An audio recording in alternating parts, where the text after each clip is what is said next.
Okay, so let's begin.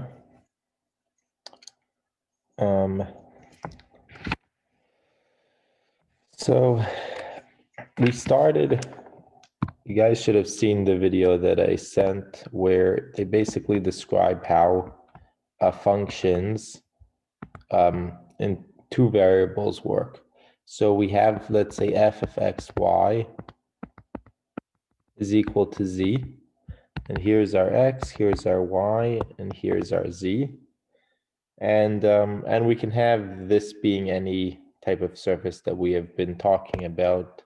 So this can end up being, let's say, is equal to x squared plus y squared, or anything in general. So in general, it ends up being a surface over here. And this surface would be the surface f of x, y. And so now we would like to be able to talk about limits as x and y approach certain parts. So we would want to say that the limit as x, y go to AB. So that would mean that we're in the xy coordinate, and let's say this is the point AB. So we're trying to approach the point AB, and we want to see what we're approaching on the surface. So what point we're approaching on the surface. So we want to say that this limit of f of xy is going to be equal to some L. And the way we end up saying this is using the epsilon delta definition. And I would say that you might have to know how to use this for very simple cases, but nothing very complicated. But have any of you guys seen the epsilon delta definition before?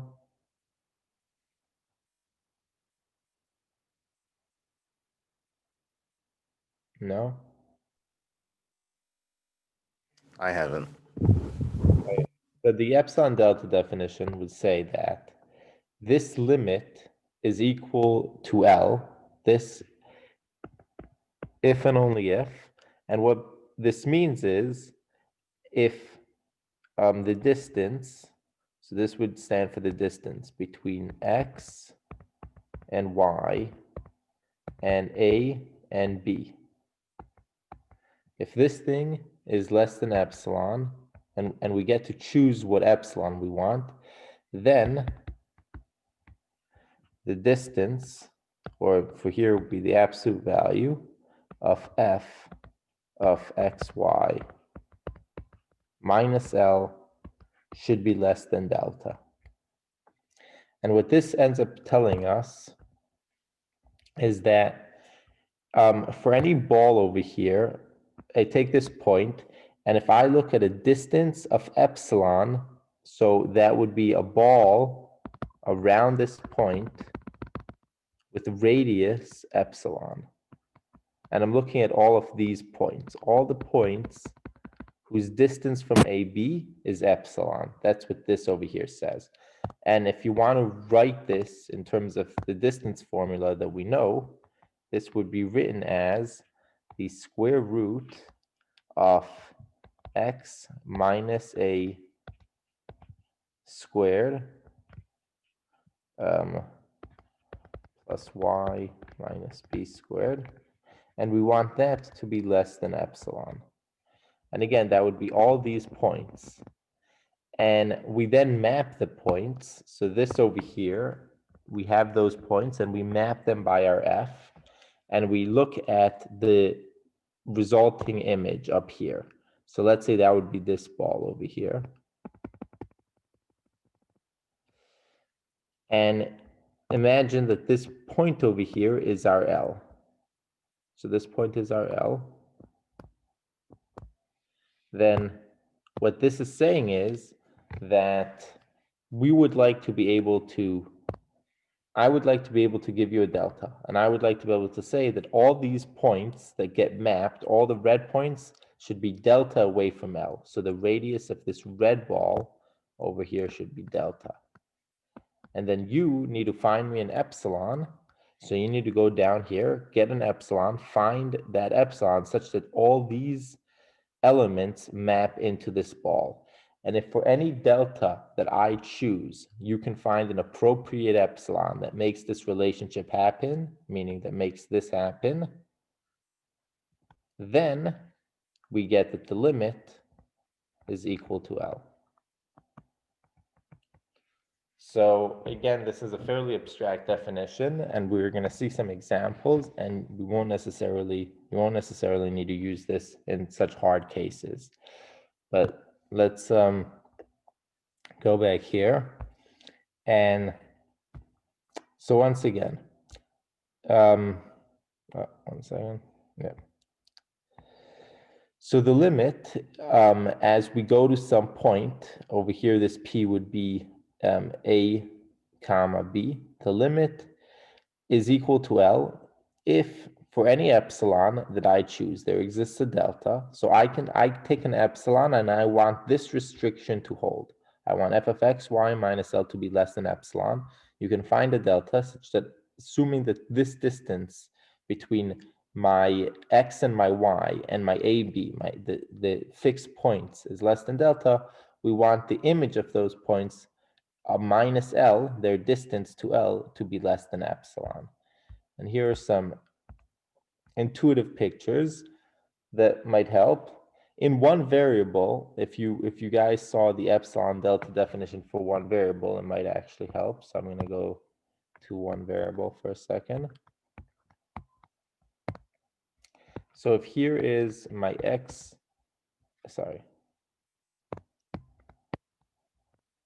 and y, and I had a graph, and this is the graph f of x. And let's say I'm approaching this point over here, the point A, and I want to say that the limit, so the limit as x approaches A of f of x is equal to L. Well, this is only true if for any epsilon, so I'm just going to write for any like that, epsilon, there exists a delta such that, okay, and then we're going to have if the distance, and now would just be the absolute value. If the absolute value for x minus A is less than delta, then the absolute value for f of x minus f of A, or minus L, sorry, not f of A, is going to be less than epsilon. And what this means is, once again, I give you a epsilon. So I get to choose a very, very small epsilon. We can choose an epsilon to be, let's say, 1/1000. And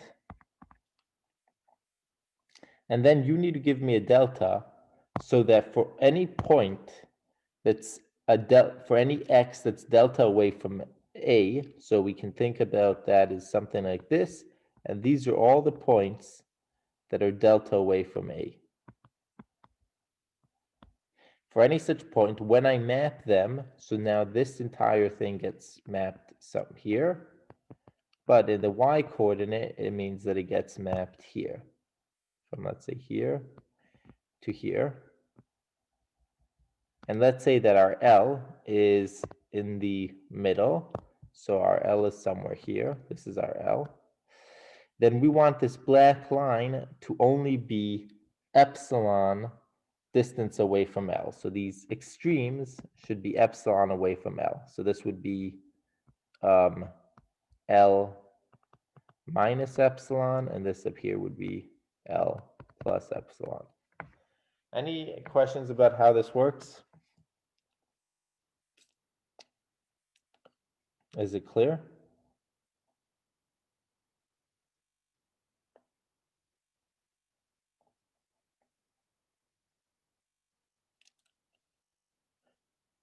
Hello?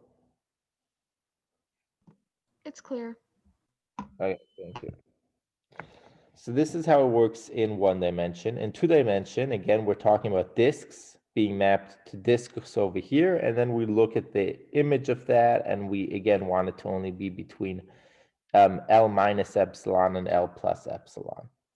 And another way of thinking about it is we want to be able to take different paths that get us to AB, and we want to get to the same points over here. So that would not happen, for example, if our F is not continuous. So let's imagine that we have a surface over here, and it looks something like this. And then over here, let's say it jumps, or it goes down. It jumps down and continues. So this is not continuous. And if you take a point down here, right at this jump, well, let's imagine that some of this is dotted. So this is the function. Okay, if we take a point over here, so this would be the point down here, AB. Now, if we go towards AB from this direction, then that would mean, 1 second, if we go towards AB from this direction, then that would mean that on the plane, sorry, on the surface, we're walking along here, and we're getting towards this point. And so as we walk along here, the limit of this would be this point up here, whatever it is. Let's call it L. So this point is L. And that would be if we walk from that direction. But if we walk from the opposite direction, let's say we walk from here and we come in this direction, then on the surface, we would be walking like this, and we would be approaching a different point L over here. So this would be, let's say, L2 and L1. Well, in this circumstance, because we're approaching two different points as we're walking along the surface in two different directions, then we can say that the limit as xy goes to AB of f of xy does not exist. Because the limit here doesn't exist. And so we want to be able to walk along any path and get to the same L. So have the same limit. So it's very similar to Calc 1 in the sense that we want to be able to walk in this direction and in this direction, from approach A from the left and from the right, and being approaching L in both cases. Okay, so here's a simple example for how we can use the epsilon delta definition. So they tell us that, let's say our f of x in this case, f of xy is equal to x, then they want us to show that the limit using the epsilon delta definition as xy goes to AB is equal to A. So it's just taking the x and plugging in the A. So in this type of case, if we're saying that the limit is our A, then again, our f of x is equal to x, and our L now is going to be equal to A. So L is equal to A. And using the epsilon delta definition, this is the statement that we're going to try to show. That, 1 second. Yeah, that if this is less than delta, and we're keeping that the same, so 0 is less than the distance between x, y, and AB, this is less than delta, then, and now we can just plug in what this f of xy is, and we would get the absolute value of x minus A should be less than epsilon for any epsilon. So I'm going to try to find a function that you give me an epsilon and I'll give you a delta. So it would be delta epsilon, a function that inputs delta and gives me the appropriate inputs epsilon and gives me the appropriate delta, so that if this is less than delta, then this over here is going to be less than epsilon. So they actually say that a good function for this would be delta is equal to epsilon. So it's fairly straightforward in this case. We can say that delta epsilon is going to be equal to epsilon. So If you give me an epsilon and you say that you want this to be less than epsilon, I will just tell you that this delta should be this epsilon and that would work out. And the reason for that is fairly simple. If the distance between this is less than delta, then that would tell you that x minus a squared plus y minus b squared is less than delta, and that would be less than epsilon squared because delta is equal to epsilon over here. But that would tell you that just one of these coordinates, just this one, would be less than epsilon squared, which tells you that the absolute value of this is less than epsilon, which is what we wanted. So that means that if this is less than epsilon, then this is less than epsilon. Just one of these, that would be this x and this a, they will form the absolute value of x minus a. And if the whole thing is less than epsilon, that's less than epsilon, and we are done. So that proves that the limit is a, because again, the x minus a, and x over here right now is our f of x, is less than epsilon in this case. Are there any questions about this?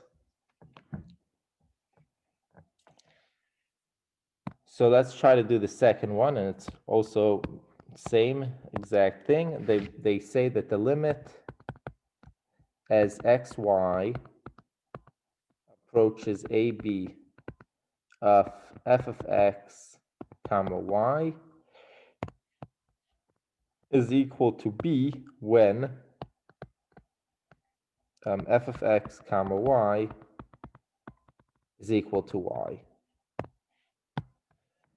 Can anyone give a suggestion for how to do this?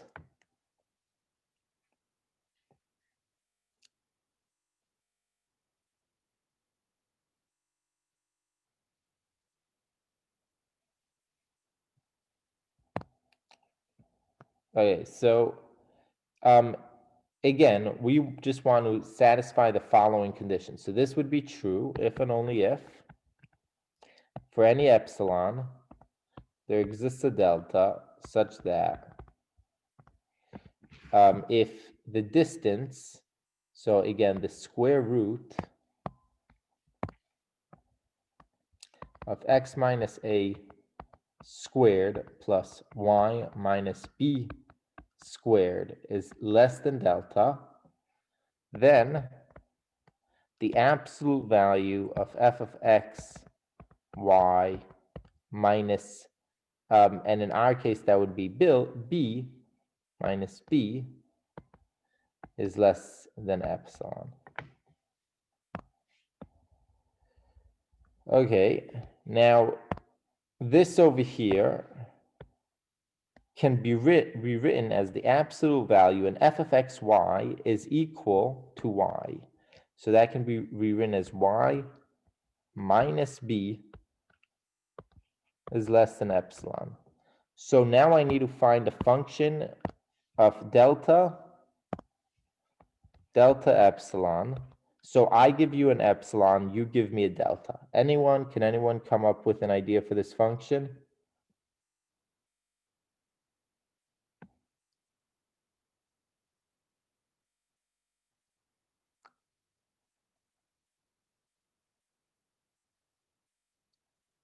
Hello?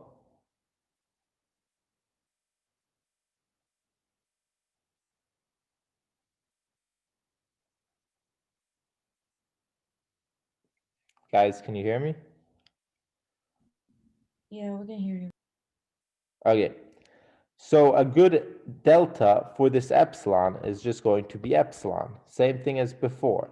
So I can say that if I give you some epsilon and I want this over here to be less than epsilon, or I want this over here to be less than epsilon, all I need is for this delta to be equal to this epsilon, and I will get that. So let's see why that is. If delta is equal to epsilon, then we have the square root of x minus a squared plus y minus b squared is less than delta, which means it's less than epsilon, because delta is equal to epsilon. So now that tells us that x minus a squared plus y minus b squared is less than epsilon squared, which will tell us that just this, the y minus b squared, is also going to be less than epsilon squared, because this is just because this whole thing is bigger than this. This is a positive number. The x minus a squared is a positive number. So that means that this is less than epsilon squared. We can take the square root of both sides, and we're going to get y. The absolute value of y minus b is less than epsilon, which is what we wanted. That's what we wanted to get. So here we are. So because this condition is satisfied, I found a delta, a function, so that any epsilon that you give me, I input into this function, I get out a delta, and it's a very easy function. It's just delta epsilon is equal to epsilon. So any epsilon you give me, I just choose that epsilon. I look at this restriction over here and make this less than epsilon, because now delta is equal to epsilon, and I get this over here, the y minus b is less than epsilon. Okay, again, like I said, you probably won't have to do any epsilon delta proofs for the test, so I'm just going through this so that it's clear, but I don't think it's going to be that important. Okay, these are the laws for limits, and the laws for limits have the same rules from Calc 1. So you can put the limit inside addition, you can take out a constant. If you have a product, you can put the limit of either. And if you have a quotient and the bottom part, that limit is not equal to 0, then you can take the limit of the top and the bottom quotients. Okay, and then the definition for continuity is the same as the definition for continuity from Calc 1, which is that the limit as xy goes to ab of xy should just be ab. We should be able to plug in these points instead of taking the limit and get the same number. That's what it means to be continuous. It's fairly intuitive. So they now want us to show that this function over here is continuous. Show that this function is continuous, then evaluate the limit. So this function is continuous for any point, because that the top part will always be continuous. This part will not give any continuity problems. The bottom part would only be problematic if it's equal to 0 at some point, which it's not. So this function is continuous, which tells us that the limit as xy goes to 1, 2 of f of xy, this limit over here, you can just plug in the 1 and the 2. So that would be the same as the limit as xy goes to 1, 2 of 3x plus y over x squared plus y squared plus 1. And that's equal. We plug in the 1 to the x and the 2 into the y. So 3 times 1 plus 2 over 1 plus 1 plus 1, which is going to give us, 2 squared, which is going to give us 5 over 6. So it's continuous, and the limit is very simple to find. We just plug in the point. So anytime the function is continuous, it's always very easy to find the limit. Okay. So the next question, they want us to find this limit over here, x cubed over sine y over y. So again, we can use the product law, and we can say that the limit, x,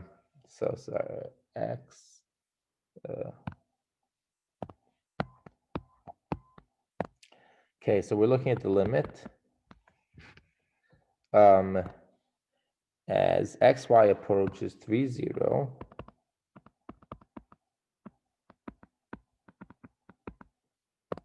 Okay.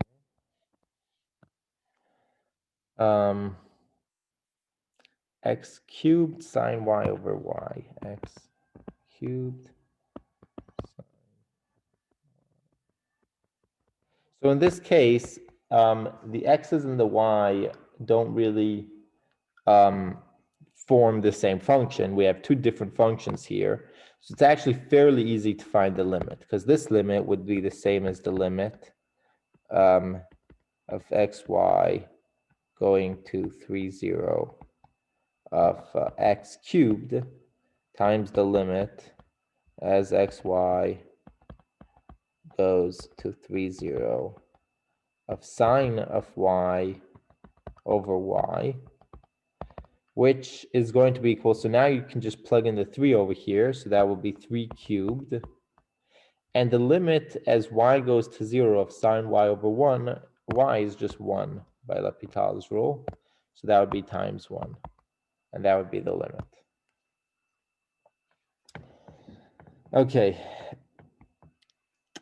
Now, the composition of continuous functions is continuous, pretty similar again to Calc 1, so I'm not going to go too much into it. And now the probably most important part of this section, and you might actually get tested on this, is that showing that a limit does not exist. Showing a limit exists is complicated. It requires epsilon delta proofs, unless you do something in polar, which we'll talk about in a second. But showing that the limit does not exist is not as hard, and the strategy is always the same. So if this is our coordinate system, and we want to show that the limit doesn't exist, then again, it would be a situation like this. Let's say we want to find a path. So here's our point. Here's the point AB. So we want to find a path that approaches this point that gives us one solution to the limit, and another path that approaches this point that gives us a different solution to the limit. And if we can do that, we can show that the limit doesn't exist. Any questions about this strategy? Okay, so they want us to show that the limit of x squared over x squared plus y squared does not exist. And they're saying that we should try to approach this from 3 different ways and see what happens. One way is along the x-axis, another way is along the y-axis, and another way is along the line y is equal to x. So, and this is x squared over x squared plus y squared. So we have f of x, y is equal to x squared over x squared plus y squared. Okay, so, and we want to show that the limit as xy goes to 0, 0 of f of xy does not exist. So let's try, so this thing, the limit as xy goes to 0, 0 of f of xy should be equal to the limit as x 0 goes to 0, 0. So now I'm not really changing my y, I'm only changing my x of f of xy. So basically what's happening over here is if this is my x and this is my y, then when I make this 0, I'm making my y 0. So I'm now approaching, but only along these 2 lines. And I'm approaching 0. My y is automatically 0. This is okay. I'm not at 0, 0. I'm not trying to evaluate it at 0, 0, where a discontinuity might lie. I'm just taking the limit out. 1 second. a limit, okay, f of xy. Okay, so what is this thing equal? So now if my y is 0, this coordinate is 0. So this is equal to x squared over x squared, limit as x is going to 0. So actually, let me write that. So this is equal to the limit as x goes to 0 of x squared over x squared. Because there isn't a y anymore. I'm setting the y to 0, and this is equal to 1. Let's, however, try approaching on the y line. So we should be able to approach in this direction. Again, imagine that the surface is on top. So here is x, here's y, here's z. We have a surface here. And we are approaching one direction, was we're going to approach along here, like that. Now the second direction is we're going to approach along here, like that, and try to see what we get. So that would be the limit. And now my x is 0, so 0y of f of xy, which is going to be equal to 0 on top, because the x squared is 0, over 0 plus y squared, which is equal to 0, as long as y is not equal to 0. And we're talking about the limit here of these things going to 0. So y is not equal to 0. So this exists, so it is equal to 0. And these are different. So that tells us the limit does not exist. Finally, just to see what happens if we approach along the line y is equal to x. So that would be us approaching along this line, which we can do because it's a legitimate way of approaching the point 0, 0. We can even approach like this. It's just we don't really have a good function for it right now. So that's the function y is equal to x. Okay, so now the limit as xy go to 0, 0 of f of xy. Now that's going to be the limit as x goes to 0 of f of x comma x. Anytime we see y, we can just plug in our x, which would be the limit as x goes to 0 of x squared over x squared plus x squared. Because now this y squared is just going to be replaced by x squared.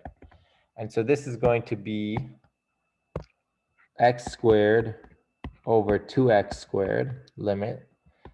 We cancel these and we get 1/2.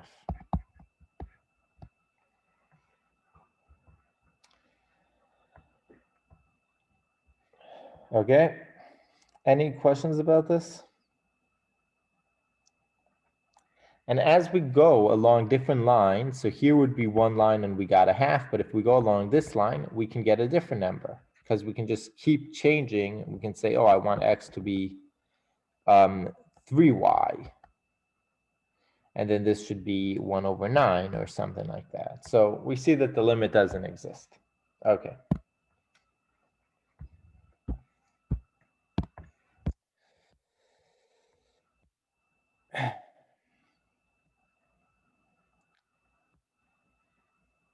Okay. Right, so in general, if you take mx, you'll get m squared, 1/1 plus m squared. So if you take this to be 3x, that would be 1/9, sorry, 10. Okay, so now they want us to calculate this limit. And I said that in general, it is hard to find a limit because you need to use the epsilon delta definition. But sometimes you can use polar coordinates to simplify the problem. And this is the type of problem where you can use polar coordinates to simplify it. And in general, I would say that if they're asking you to calculate a multivariable limit, you should probably think about polar coordinates and try to figure out how to do it with polar. So in this example, we have the limit as xy. So 1 second. Any questions about any of this so far?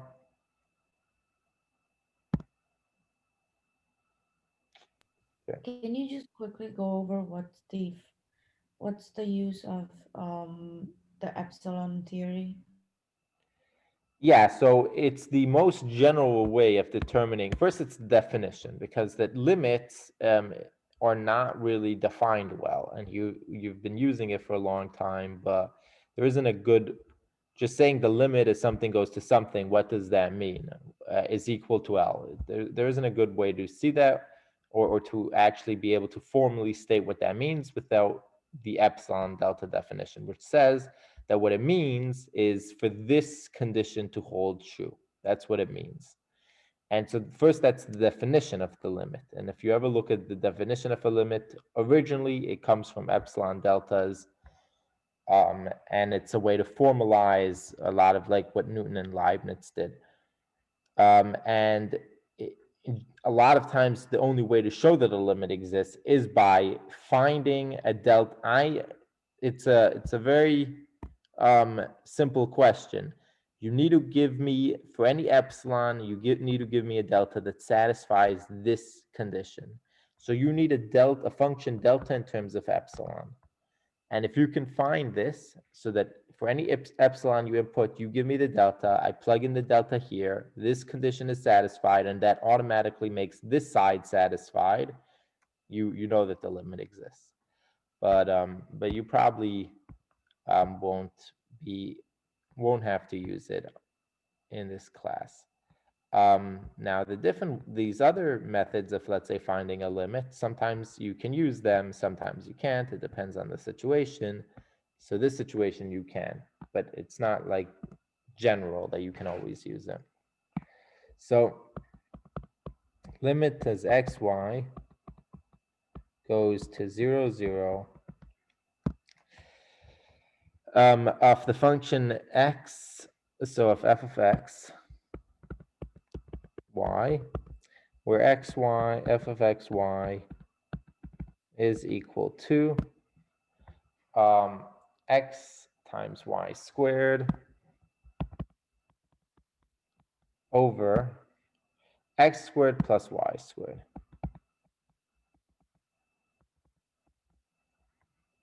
Okay. So notice that if on top we only had y squared or x, this limit wouldn't exist. We would be able to do the same thing that we did before, choose different paths. So if we had the function f of x, y, let's say is equal to x over x squared plus y squared, then 1 second. Well, this would not, well, here we would have places where the limit is undefined if we're going towards 0, 0, because that, well, let's say y is 0, then this would be, so on the path y is equal to 0, this would be x over x squared, which would be 1 over x, and this would not be defined. But then on the path, let's see, yeah, if x is 0, then we would have x is equal to 0, and then we would have 0 over y squared, which is equal to 0, and it would be defined. So in those cases, this function, the limit does not exist as we approach 0, 0. But when we're dealing with this case, then you could try different things, like taking x is equal to 0 or y is equal to 0, but in all cases, this limit will get you to 0. This limit is equal to 0. From any path, you can try to approach any path. Try yourselves. For this would be the path again, y is equal to 0, and you would get that this limit is 0. So let's try to see if we can show that the limit is equal to 0. So let's take our x in polar coordinates to be r cosine of theta, and our y to be equal to r sine of theta. And let's plug it into my f of xy. So that would get me to r cosine of theta r sine of theta squared, all of this over r squared. Okay, let's see. Yeah, and then they say that we can take out the r cubed over here. So that would be r cubed cosine of theta sine of theta over r squared. These cancel. Okay.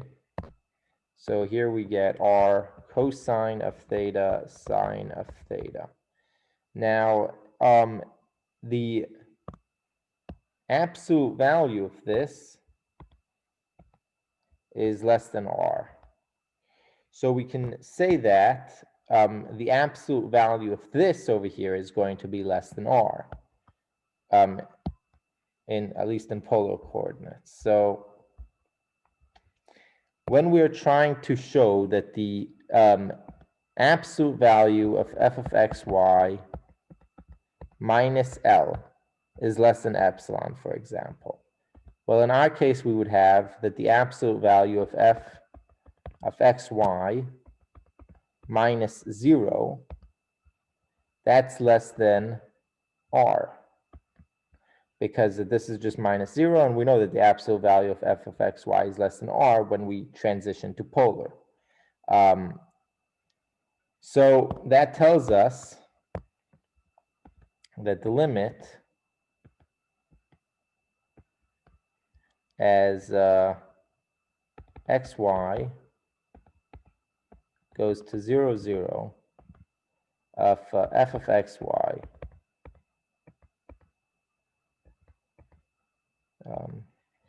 f of xy, this is going to be equal to the limit as or less than or equal to the limit as r goes to 0 of r, which is equal to 0. Okay, any questions about this? And again, this just comes in by plugging in the polar coordinates and seeing that when you plug it in over here, you get that this is less than r. So at least the magnitude, but once the magnitude is less than r, we can say that the magnitude of this thing is going to be less than r, but if that's approaching 0, then this thing will be approaching 0 as well. Yeah, so the limit of this thing, if the magnitude is less than this, is equal to 0, so the limit of this thing is equal to 0. It doesn't matter if you take the magnitude or not if you are approaching 0. Okay, any questions about this?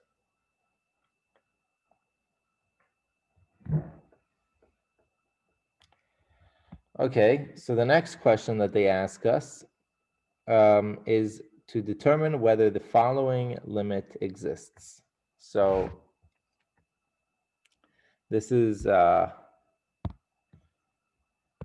x squared over, times y over x to the 4th plus y squared. And we would like to find different paths to try to get different limits. So let's go here.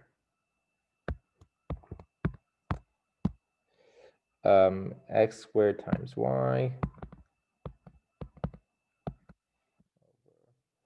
x to the 4th plus y squared. And notice this is almost like the previous problem, but now this x is to the 4th. So if we tried, even linear, if we had tried approaching from this direction, from the 0 directions, what would happen, for example? The top thing would be 0. So when we have x is equal to 0, then this whole thing, the limit, xy, goes to 0, 0, or really a 0. So this would be 0 of f of xy. Well, that would be equal to 0 because the x would be 0, that would be 0, the top is 0. Same thing if y is equal to 0. Then the limit and I would have x0 going to 0, 0 of f of x, y. Now this is 0, because now our y is 0. Also, if we approach on a line, so if we take, let's say, y is equal to mx, then we're taking the limit x and mx now of f of x going to 0, 0 of f of x mx, which is now going to be equal to x squared times m x cubed, okay, over x to the fourth plus m squared x squared. But now this, as x goes to 0, would be, I guess, would be undefined, right? Because that, yeah, we can take out, okay, so this would be equal to m over, oh, maybe one second, let's see, 1 over x, no, sorry, m over x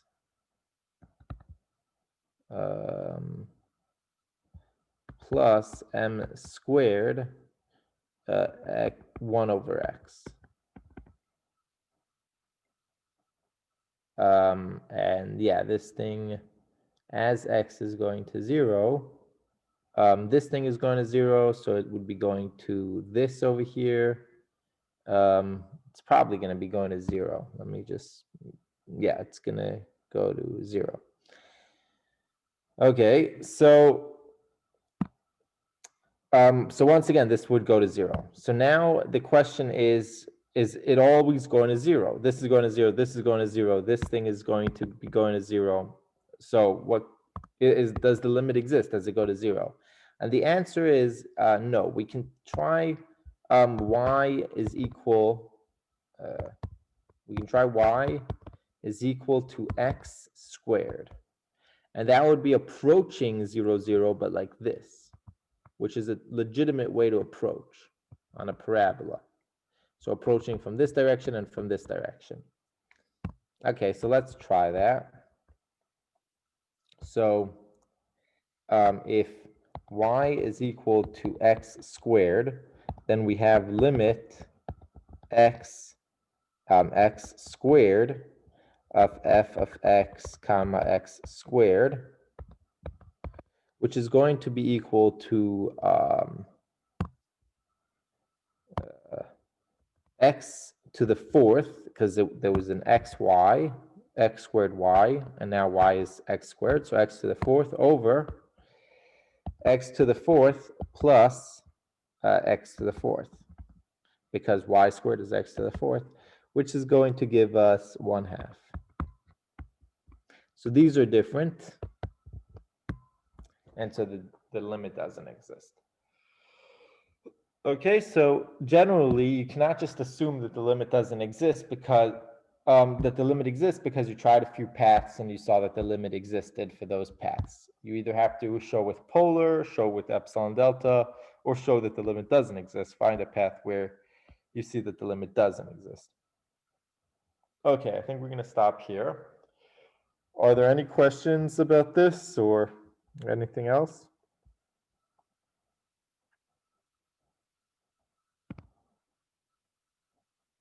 Not for me. No. Okay, then we'll stop here. Okay, have a nice day.